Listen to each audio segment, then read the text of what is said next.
Good morning. Good morning, and welcome to Emerson Unitarian Universalist Congregation. My name is Bernadine Cataletta, and I am the worship assistant this morning. It is so good to be together with you here in person and online. We come together here with our joys and sorrows, whether we need rest or we're ready to take action. Whether you are a newcomer or a longtime member or a friend, all are welcomed here. As Unitarian Universalists, we believe that all people are born with worthiness, beauty, and dignity. Whoever you are, wherever you are on your life's journey, you are welcomed here. Whomever you love, wherever you were born, whatever language you speak, you are welcomed here. Whatever the color of your skin, your background, or your abilities, you are welcomed here.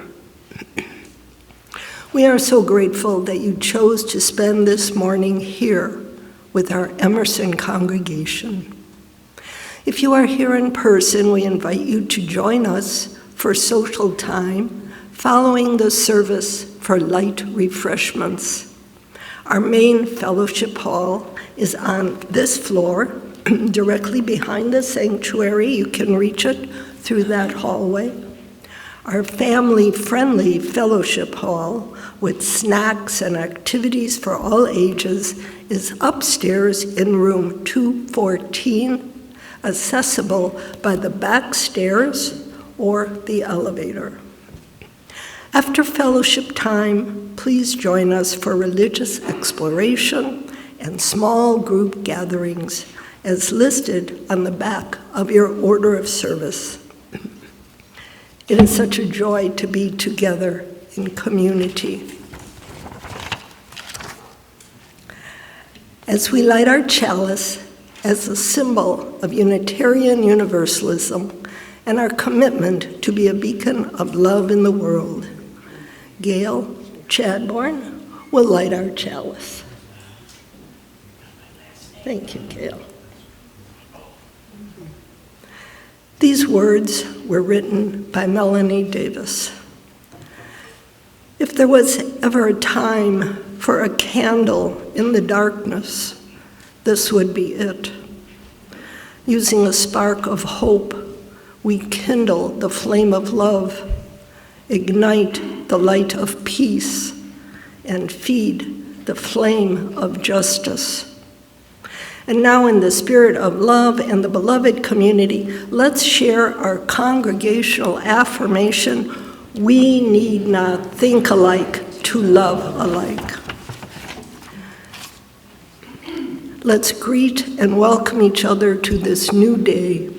Those in the sanctuary, feel free to turn to your neighbors, offer greetings, and for those online, please use the chat to introduce yourself.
This morning, we are honored to have as our speaker Reverend Megan Joyner. Reverend Megan Joyner is one of the affiliated community ministers at Emerson. She is a lifelong Unitarian Universalist and brings many years of experience of Unitarian Universalist ministry and chaplaincy. She is now serving the wider community as a certified teacher at Compassion U. She teaches cognitively based compassion training. This study is a system of contemplative exercises designed to contribute to an individual's well-being and strengthen and sustain compassion for others. Megan served congregations in Connecticut for nearly a decade before moving to Atlanta about 7 years ago, where she now lives with her husband and 2 daughters, ages 12 and 5. Welcome, Reverend Megan Joyner.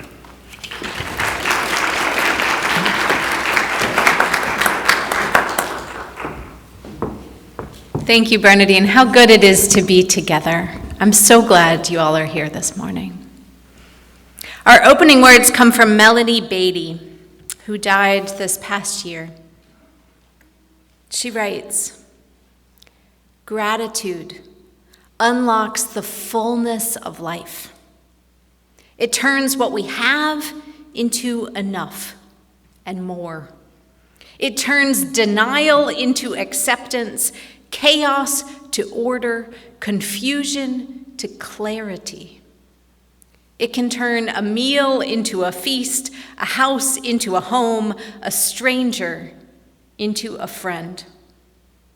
Gratitude makes sense of our past, brings peace for today, and creates a vision for tomorrow." Welcome. Let us sing together. It's time to sing. We'll sing hymn number 347, Gather the Spirit, as we are all here and online gathered in spirit. Please rise in body or voice as we sing together.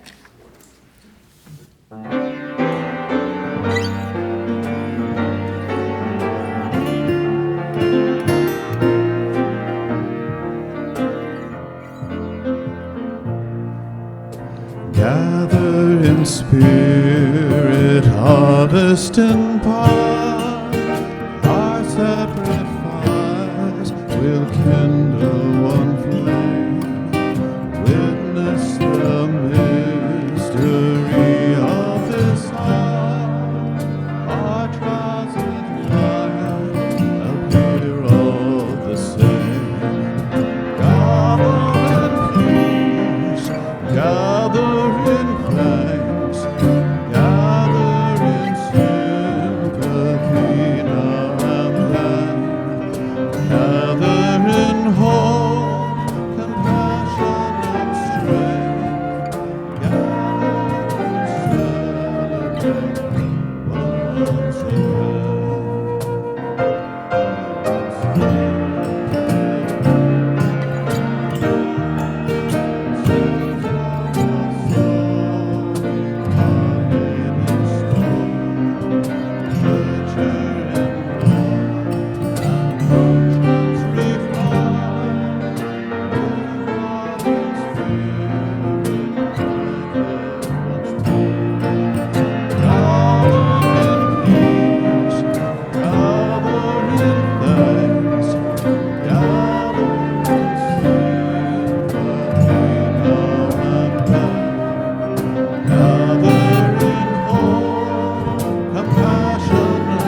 Now we pause and reflect on matters of the heart.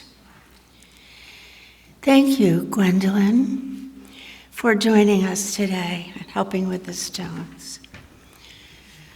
For this morning's ritual, we have water and we have river stones.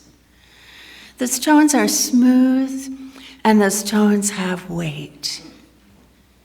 They're indicative of both life's pleasures and times of ease, as well as life's burdens and times of heaviness. The water receives these stones with ease and with calmness. Each week, you are invited to write a joy, sorrow, or concern in this book, or email it to pastoralcare@emersonuu.org to be read and shared with the congregation. We begin by placing 3 stones.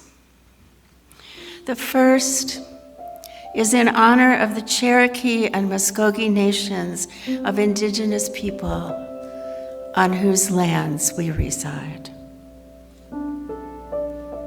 The second, in memory for those enslaved here wrongly who labored on this land.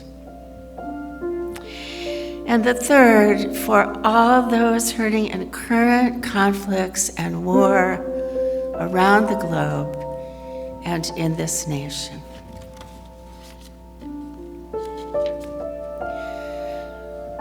Within our community, we share that Zachary Janelle was laid off from Home Depot after 12 years of experience there.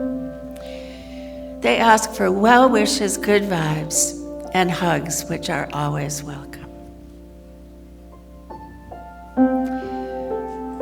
And today, our book is empty, but I know our hearts are full. So let's take a moment for all that remains in our hearts but is unspoken. And in thankful awareness, let's say the Buddhist prayer of loving kindness. Please read the words with me that are printed or on the screen. May we all be filled with loving kindness. May we all be free from harm and suffering. May we all be well in body, heart, and mind. And may we all be at peace.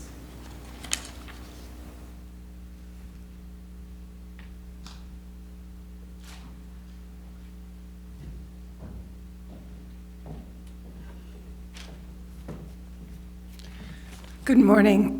My name is Ann Mason, and that's not right. I'm a member of the Social Justice Leadership Team. Each week at Emerson, we receive an offering that is both practical and meaningful. Half of our offering supports our congregation, our staff, our building, religious education, and the many ministries that sustain our life together. The other half of the offering is a spiritual practice. As we pass the basket, we practice gratitude and generosity, reminding ourselves that giving is part of our shared spiritual life. By sharing half of our offering with community partners beyond these walls, we extend our values of love and justice into the wider world. This month, we are sharing our offering with the Refugee Women's Network, WRN, a remarkable nonprofit serving refugee and immigrant women here in Georgia. For more than 25 years, Refugee Women's Network has inspired and equipped women, many of them survivors of war, conflict, and displacement, to become leaders in their homes, businesses, and communities.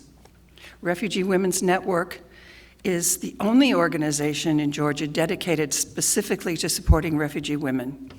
Founded by women and for women, their work centers on helping families build healthy, self-sufficient, and fulfilling lives as they adjust to a new country. One of their many programs focuses on wellness, offering support for stress-related challenges such as depression and reproductive health. The Women's Refugee Network also provides health navigators who walk alongside the refugee women, asylum seekers, immigrants, to learn to navigate an unfamiliar healthcare system, new foods, and physical and emotional challenges of resettlement. Refugee Women's Network believes deeply in the strength, skills, and courage of women, and in a future where every woman's potential can be truly realized. We're grateful for their work and honored to share this mission with you today. Our morning offering will now be given and gratefully received. Thank you.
Well, good morning. It's nice to see so many people here on such a cold morning. I was thinking we might have 5, but look at us now.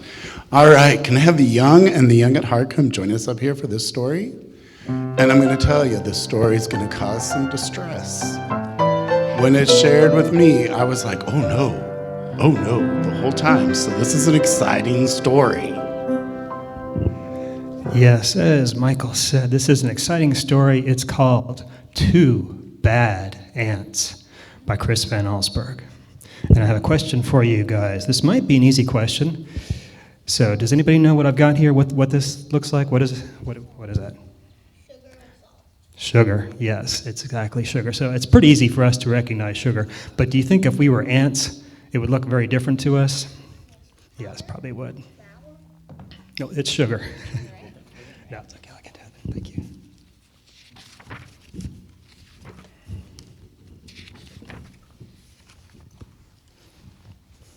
The news traveled swiftly through the tunnels of the ant world. A scout had returned with a remarkable discovery, a beautiful, sparkling crystal.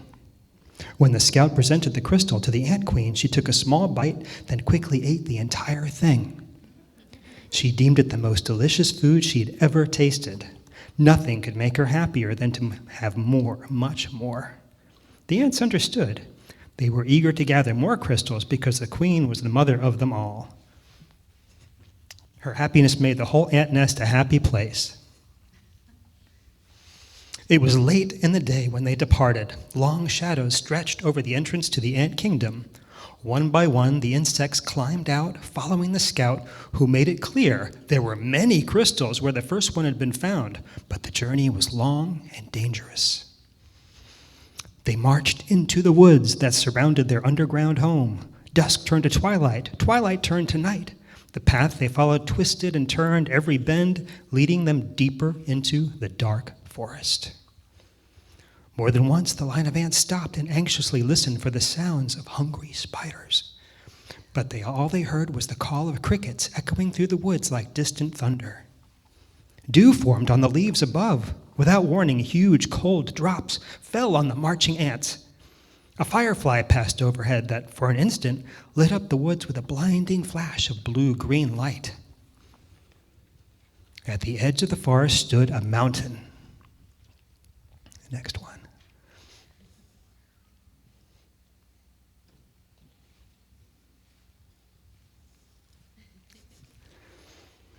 The ants looked up and could not see its peak. It seemed to reach right to the heavens, but they did not stop. Up the side they climbed higher and higher. The wind whistled through the cracks of the mountain's face. The ants could feel its force bending their delicate antennae. Their legs grew weak as they struggled upward. At last they reached a ledge and crawled through a narrow tunnel. When the ants came out of the tunnel, they found themselves in a strange world. Smells they had known all their lives, smells of dirt and grass and rotting plants, had vanished. There was no more wind, and most puzzling of all, it seemed the sky was gone. They crossed some smooth, shiny surfaces, then followed the scout up a glassy, curved wall. They had reached their goal. From the top of the wall, they looked below to a sea of crystals. One by one, the ants climbed down into the sparkling treasure. Quickly, they each chose a crystal, then turned to start the journey home. There was something about this unnatural place that made the ants nervous.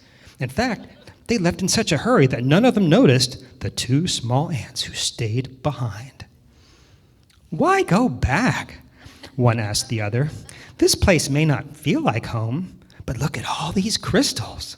"Ooh, you're right," said the other. "We can stay here and eat this tasty treasure every day forever." So the two ants ate crystal after crystal until they were too full to move, and they fell asleep. Go back one more. There it is. I just think they look so cute sleeping. They're just Daylight came. The sleeping ants were unaware of changes taking place in their newfound home. A giant silver scoop hovered above them, then plunged deep into the crystals. It shoveled up both ants and crystals and carried them high into the air. The ants were wide awake when the scoop turned, dropping them from a frightening height. They tumbled through space in a shower of crystals and fell into a brown, boiling lake. Oh, that was good brown, boiling lake music. Thank you, Bruce. Then the giant scoop stirred violently back and forth. Crushing waves fell over the ants. They paddled hard to keep their tiny heads above water, but the scoop kept spinning the hot brown liquid. Around and around it went, creating a whirlpool that sucked the ants deeper and deeper. They both held their breath and finally bobbed to the surface, gasping for air and spitting mouthfuls of terrible, bitter water. The next one? Yeah, there you go. Uh-oh. Then the lake tilted and began to empty into a cave. The ants could hear the rushing water and felt themselves pulled toward the pitch-black hole. Suddenly the cave disappeared and the lake became calm. The ants swam to the shore and found that the lake had steep sides. They hurried down the walls that held back the lake. The frightened insects looked for a place to hide, worried that the giant scoop might shovel them up again. Close by, they found a huge, round disc with holes that could neatly hide them. But as soon as they climbed inside, their hiding place was lifted, tilted, and lowered into a dark space. Yeah, next one. Yeah, there it is. When the ants climbed out of the holes, they were surrounded by a strange red glow. It seemed to them that every second the temperature was rising. It soon became so unbearably hot that they thought they would soon be cooked. But suddenly the discs they were standing on rocketed upward, and the two hot ants went flying through the air. Oh, there they go. They landed near what seemed to be a fountain, a waterfall pouring from a silver tube. Both ants had a powerful thirst and longed to dip their feverish heads into the refreshing water. They climbed quickly along the tube. As they got closer, next one. Yeah, there you go. And one more. As they got closer to the rushing water, the ants felt a cool spray. They tightly gripped the shiny surface of the fountain and slowly leaned their heads into the falling stream. But the force of the water was much too strong. Oh, there it is. Yeah. Tiny insects were pulled off the fountain and plunged into a wet, dark chamber. They landed on half-eaten fruit and other soggy things. Suddenly, the air was filled with a loud, frightening sound, and the chamber began to spin. The ants were caught in a whirling storm of shredded food and stinging rain. Then, just as quickly as it had started, the noise and spinning stopped. Bruised and dizzy, the ants climbed out of the chamber. I was really surprised they made it out of the garbage disposal. I was like, wow, these are some tough ants. In daylight, once again, they raced through puddles and up a smooth metal wall. In the distance, they saw something comforting. 2 long, narrow holes that reminded them of the warmth and safety of their old underground home. So they climbed up into those dark openings. But there was no safety inside these holes. A strange force passed through the wet ants. They were stunned, senseless, and blown out of the holes like bullets from a gun. When they landed, the tiny insects were too exhausted to go on. They crawled into a dark corner and fell fast asleep. Night had returned when the battered ants awoke to a familiar sound. The footsteps of their fellow insects returning for more crystals. The 2 ants slipped quietly to the end of the line. They climbed the glassy wall and once again stood amid the treasure. But this time, they each chose a single crystal and followed their friends home. Standing on the edge of the ant hole, the 2 ants listened to the joyful sounds that came from below. They knew how grateful their mother queen would be when they gave her their crystals. At that moment, the 2 ants felt happier than they'd ever felt before. This was their home. This was their family. This was where they were meant to be.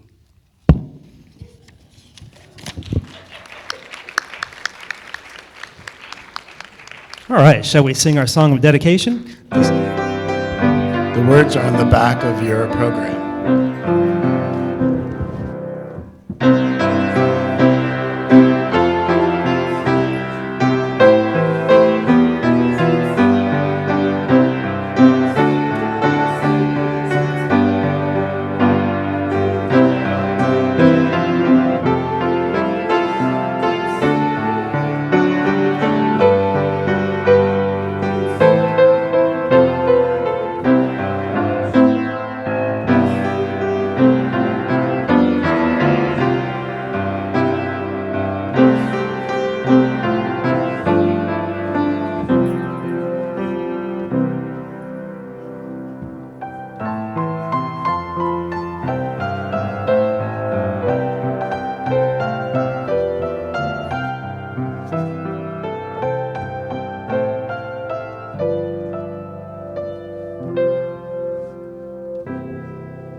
Good morning. A couple of weeks ago, the choir sang the peace song, and the second half of that song was "We Shall Overcome." And I noticed that I couldn't make it through the song. I just welled up and had to stop. And I noticed that a couple other people in the choir also got quiet. And when I spoke to Reverend Megan this morning, she told me that she couldn't make it through "We Shall Overcome" a couple weeks ago when they sang it on Martin Luther King's birthday. So after that experience, that following day, I wrote this song about my experience singing it. And it's one of those that came together really quickly. And I hope you enjoy it.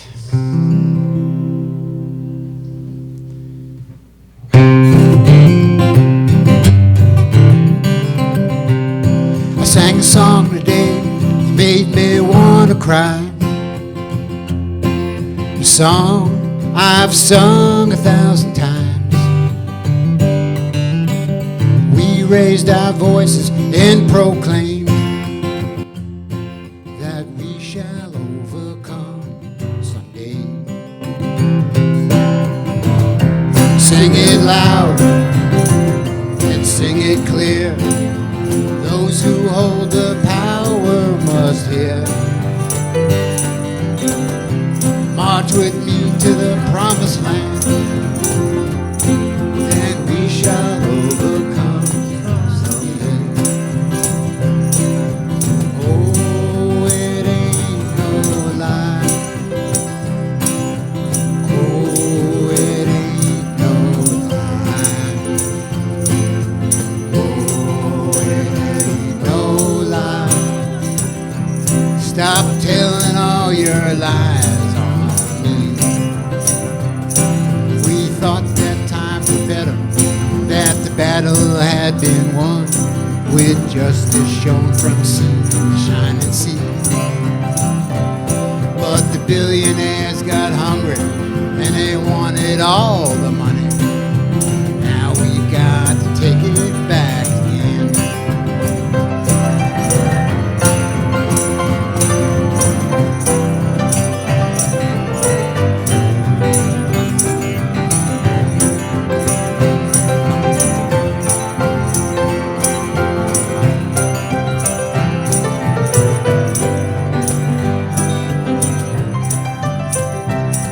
There's an icy chill filling the air.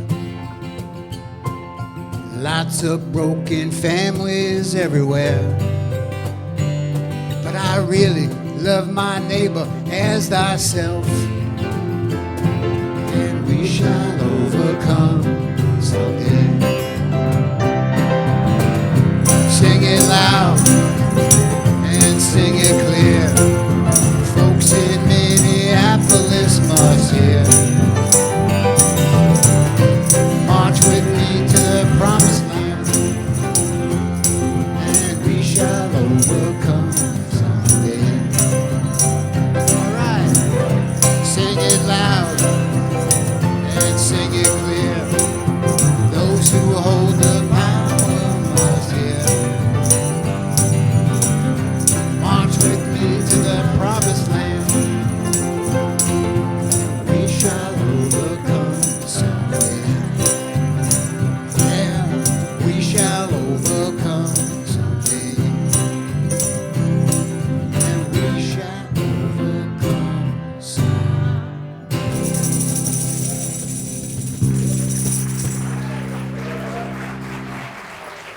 Thank you, Mo.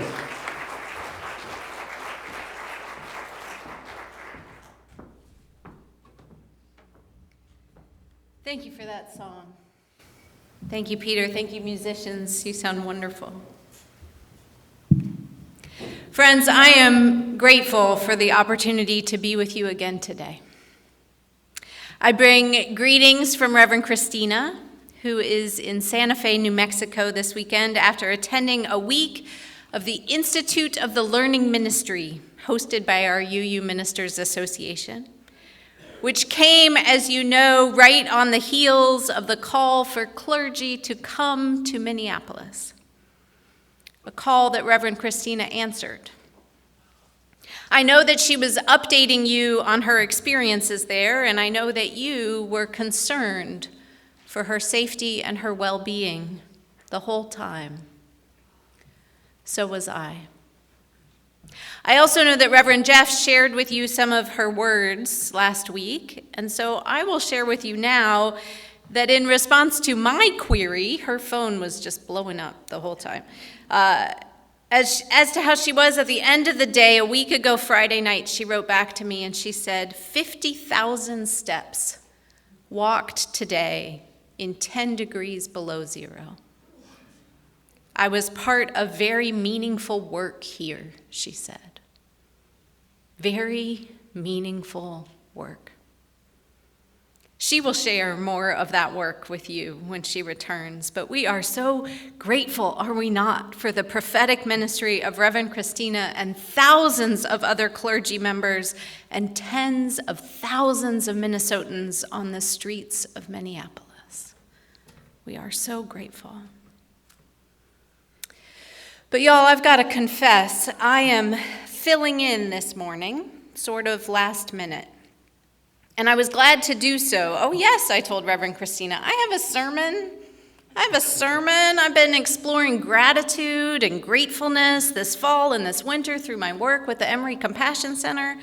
I've got a great sermon worked up on gratitude. Wonderful, she said. Let's do it. And then the bottom dropped out.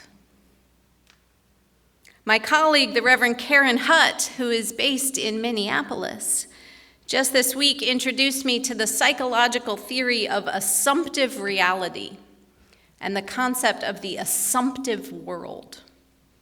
This is the world we have come to know, the set of beliefs and assumptions we take for granted as true. As Reverend Karen puts it, this is the floor beneath us. We take a step and we assume the floor will hold us. We move forward in the world, we make plans, we live our lives until the floor beneath us shatters.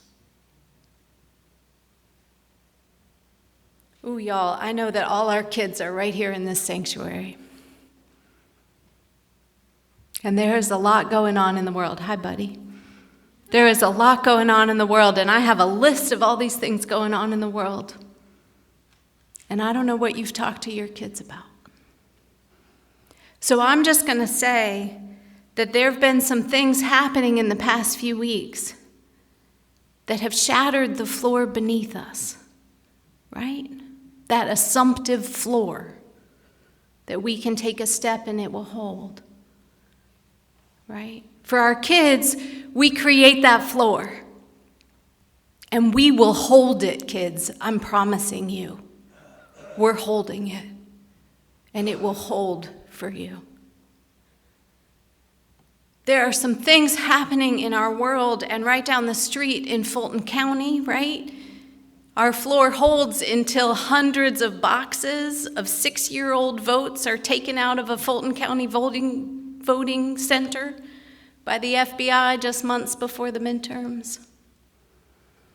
Until we're seeing things on the streets of our American cities that shatter that floor beneath us. And I have a sermon on gratitude. Scratch that. I had a sermon on gratitude, and now I have a new one. Because here's the thing. I've decided that gratitude, but deeper than that, it's gratefulness, the poet calls it. Gratefulness is a superpower. That deep, abiding gratefulness that we feel in the pit of our stomach, in the marrow of our bones, that is our superpower. It breaks down walls. It melts hearts, and it melts ice. When we are truly grateful for another person, when we reflect on our own experiences with an eye towards gratefulness, when we see the world with grateful eyes, we see miracles all around us. Everyday epiphanies, the poet Milton called them. And it's when the bottom has dropped out, when the floor has shattered, that's when we need gratefulness the most. Because it's through the cracks, that the light gets in. The light shines through those cracks and reminds us of the miracle of this life and this world and this nation that we share. The light shines through the cracks and reminds us that we are human above all. Human beings who are guided by love, blessed to be in community with one another, grateful for each other in the midst of it all. Now, there are a lot of videos circulating out there right now. There are a lot of videos of VA ICU nurse Alex Preddy, who lost his life in Minneapolis last weekend. We've seen a lot of things. But have you seen the video of him at the foot of the bed of a veteran who just died? Some of you have seen that video. It's the one where Alex Preddy offers a final salute, a prayer, a blessing. He says, "Today we remember that freedom is not free. We have to work at it, nurture it, protect it, even sacrifice for it. May we never forget and always remember our brothers and sisters who have served, so that we might enjoy the gift of freedom. So in this moment, we remember and give thanks for their dedication and selfless service to our nation in the cause of freedom. In this solemn hour, he says, we render our honor and our gratitude. In this solemn hour, we render our honor and our gratitude. As do we, Alex, Renee, Luis, Geraldo, Victor, Parody, Luis Beltran, and Iber. All these human beings have died in ICE custody since the beginning of this year. 1 month. And so in this solemn hour, we render them our honor and our gratitude. For whom are you grateful this morning? For a mentor, a friend, a martyr, an ancestor, someone who you know who's been in the streets, for our children and youth, maybe your child who keeps you grounded and focused on what is most important. Are you grateful for a journalist or a storyteller, a spouse or a friend? Who is filling you with that glimmer of gratefulness that's keeping you warm this morning? Let's call them out. We'll call them out here in the sanctuary, and if you're online, write in the chat, who are you grateful for this morning? For who? Martin Luther King. Yes. Yes. Yes. The people of Emerson. Yes. What does that feel like? To hear, to offer that gratefulness? What happens in your body? I see some smiles. Do your lips sneak up into a smile? Do you feel a sense of warmth in the center of the chest? What does gratefulness feel like? In our home, we have a practice of giving thanks before the meal. It was born out of the church of my early childhood, the First Unitarian Church of Birmingham, Alabama. Before we eat, we clasp hands and we recite a very simple blessing that I learned over 40 years ago in my preschool Sunday school class. For food and friends and family, we give our thanks today. Amen. And if we parents are moving too fast, so fast that we forget in the hubbub of getting food on the table, of rushing from work to soccer practice to homework to gymnastics and back to work, if we tuck in without offering gratitude, it is most often one of our daughters who holds out her hands and says, "Wait, we have to say the blessing. Mama minister, we have to say the blessing." And we are invited then to pause, to offer our thanks for the food before us, for the friends who fill our lives with love, for the family we treasure. We connect in that moment with what is most important, that for which we are most grateful. We count our blessings. And that's what we did just now. We named our blessings, called them into sacred space, and there are so many human beings for whom we are grateful, even in the midst of everything we are experiencing as a people and as a nation. As we have witnessed the unraveling of our most cherished norms and values, as the fabric of our fragile democracy seems to hang by a thread, and as the executive branch has used literal and metaphorical bulldozers to tear down the institutions we have long held sacred as a people, as they have worked to desperately deepen and inflame the already intractable divisions among us, it might seem impossible, perverse even, to feel grateful, let alone to express our gratitude in the midst of such uncertainty, such cruelty, such suffering. But it is precisely in the most challenging of times that gratitude offers a clarification of our values, a deepening of our love and care. And it offers us renewed strength and resilience for us as a nation and as individuals. I learned from my good friend, the historian Heather Cox Richardson, who sends me an email every single morning,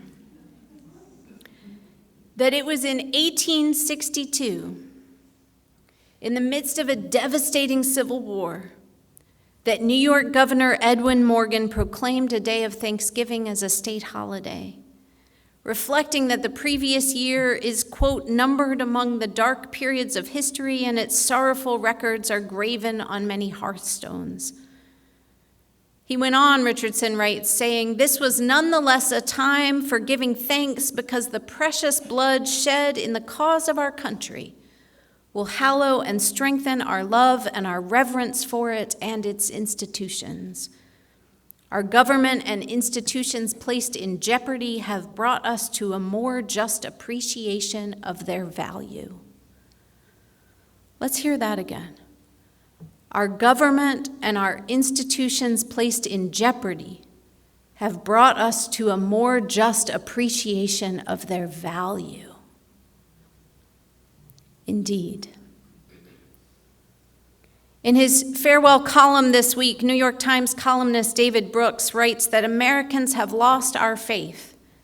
Not religious faith, he says, although that tracks, but overwhelmingly we have lost our faith in our fellow human beings. As a result, he says, we have become a sadder, meaner, and more pessimistic country. And he tells us that one recent historical study of American newspapers finds that public discourse is more negative now than at any other time since the 1850s. Brooks writes that what he calls culture is the cure. And he defines culture in a broad term, in terms of a shared way of life, he says, a set of habits and rituals, popular songs and stories, conversations about ideas, big and small. By culture, he says, I mean everything that shapes the spirit of an age, the moral and intellectual moment, which constitutes the shared water in which we swim. In this definition, every member of society has a role in shaping the culture. We all create a moral ecology around ourselves, one that either elevates the people we touch or degrades them. I say, let us elevate. Elevate, elevate. One of the most powerful ways we can elevate those we encounter in our lives is to offer them our gratitude, our gratefulness for who they are, for what they do, for the ways they contribute to our well-being and to that of our larger society. We can do this in so many ways. We can tell others how grateful we are for them. We can do that in person. We can do that on social media. We can get out old-fashioned pen and paper and send a letter. Better yet, deliver it by hand and read it to the person for whom we are grateful. I spoke recently with someone who had the idea to send thank you notes to folks in Minneapolis. We thought a place to start would be sending them through churches whose parishioners have been active in the resistance. I love this idea. I think the churches would give them out, a reverse offering, right? So let's send a letter, let's send a text, let's make a call, let's post on social media, let's fashion a thank you sign for the next protest. You see, gratefulness is the antidote to the loss of faith, to the nihilism, to the distrust and outright hatred that we have seen overtake our nation. Because gratefulness not only benefits the receiver, it benefits the one who offers it as well. It is a gateway to resilience, to self-compassion, and to a deep and sustainable compassion for others. And these are all things that we need desperately right now. Science tells us that when we have a feeling of gratitude towards another person, what naturally follows is a feeling of tenderness towards that person. And then, with that tenderness comes an increased capacity for empathy and compassion for them. The compassion meditation I practice and teach, cognitively based compassion training, or CBCT, utilizes an understanding of the interconnectedness of our society as a vehicle for accessing gratitude for those thousands of people we have never met, but who contribute on a daily basis to our well-being. So I wonder what happens when we apply this theory to our fellow citizens, to those taking action on the streets, to those sacrificing life and limb, to those protecting, sheltering, and feeding their immigrant neighbors, and those very neighbors who are protecting and caring for each other's children and elderly, those who are risking their own safety to keep others safe. And what about our fellow congregants who are writing letters, who are working against detention centers in our own backyard, who are praying with their feet, who are calling off the hook our senators and representatives? People all over this country are doing so much to save our democracy and elevate the people we touch. I invite us to extend our gratitude to all of them. Now, let's deepen those tender and warm-hearted feelings towards all of those folks. Let's not forget all of those folks who are working so hard. And as we deepen our tenderness towards them, we can more readily access a wish for their well-being, compassion for their struggles. And this leads us to act in ways that might contribute to their well-being, just as they have contributed to ours. And so when we do this, when we envelop all these folks with our gratitude and our compassion, we are filled with even more warmth and tenderness. We can see that profound web of connections and mutual concern and understand ourselves as part of it. This experience of gratitude and connection, it can bring us such great joy. Great joy in the midst of great suffering, great challenge, and unimaginable difficulty. But friends, joy, gratitude, gratefulness, they are the antidote to what ails us. They are the hallmarks of our humanity. We cannot and we will not let them be taken from us. And so in this season of struggle and strife, of chaos and cruelty, may we find space to practice and express our gratefulness in ways that remind us who we are, ways that help us make sense of our past, bring a glimmer of peace for today, and enable us, even in the most challenging of times, to create visions of a different tomorrow. May we continue to be guided by love through this hard night. May we show our hope and our faith in one another, in the ways we offer our gratefulness to each other, to our comrades and our communities, and to our world. May it be so. Amen.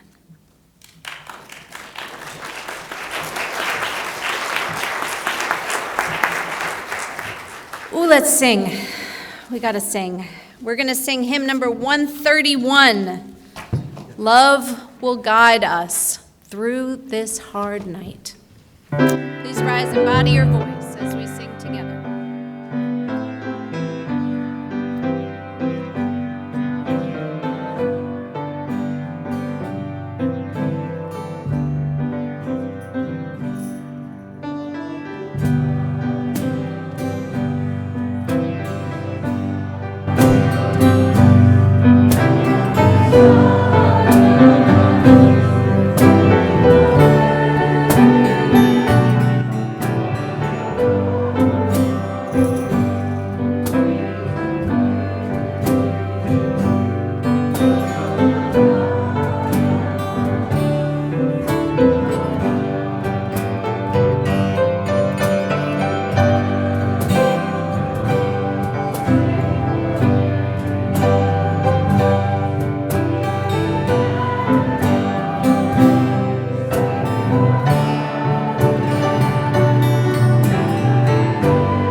this place, thankful for the love that guides us, for the life that sustains and renews us.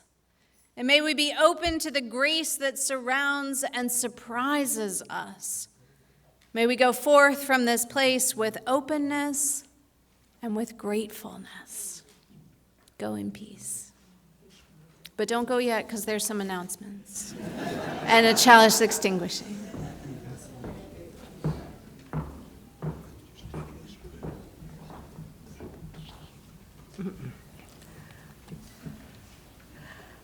As our chalice is extinguished this morning, thank you, Gail, for your help.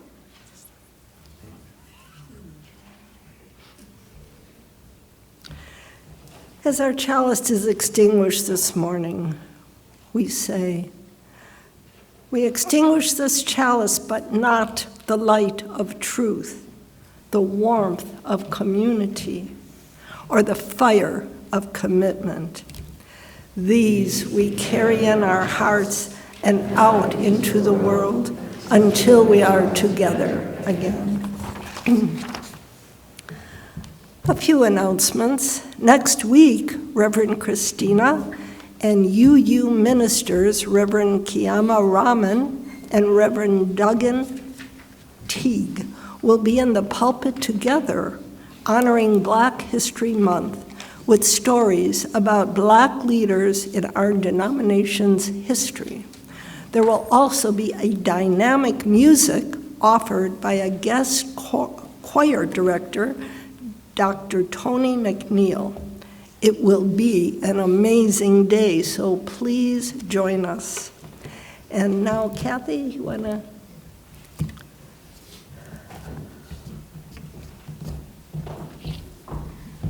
Good morning. I'm Kathy Middleman. I'm the choir director here, and I just wanted to make sure that people know that our new Comfort Choir will be opening to new singers for the month of February. We'll be rehearsing on Tuesday nights. The information's on the board and in the notebook. We will have maybe a different group of singers for this spring. We will only rehearse regularly for those 4 Tuesday nights in February. So if anybody would like to join the Comfort Choir at this point, February is the time to do it. And there is a flyer on the back consoles if you need information about the Comfort Choir. I will also just add that it doesn't mean the Comfort Choir is not functional in February. If you need us, we are still singing, but we'll also take new members. Thank you. Michael?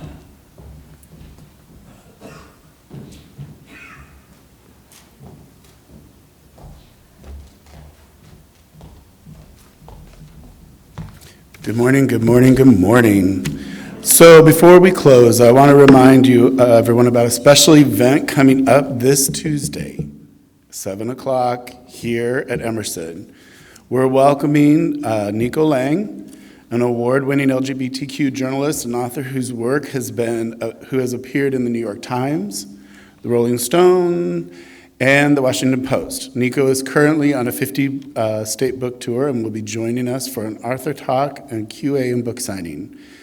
At this time, when the voices of transgendered youth are increasingly being erased from public conversation, this is an important opportunity to listen, learn, and reflect on how we can be meaningful allies to the trans community and show up with care for people wherever they are on their journey. So families, youth, and allies are especially encouraged to attend. You are all welcome. It is a free event, so I hope to see you Tuesday night here at 7 o'clock. Also, lastly, parents, you're going to find in each fellowship place a new little stand that'll help you register for activities that are coming up and also be a gentle reminder to sign up so we know how many people are coming. So use them.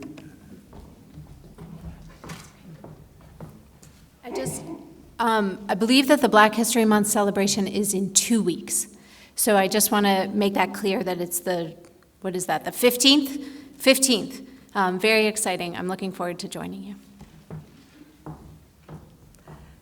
And we all want to thank you, Reverend Joyner, for lifting up our spirits with gratitude, and we offer gratitude to you. And now as our service ends, go now in peace and take peace wherever you go.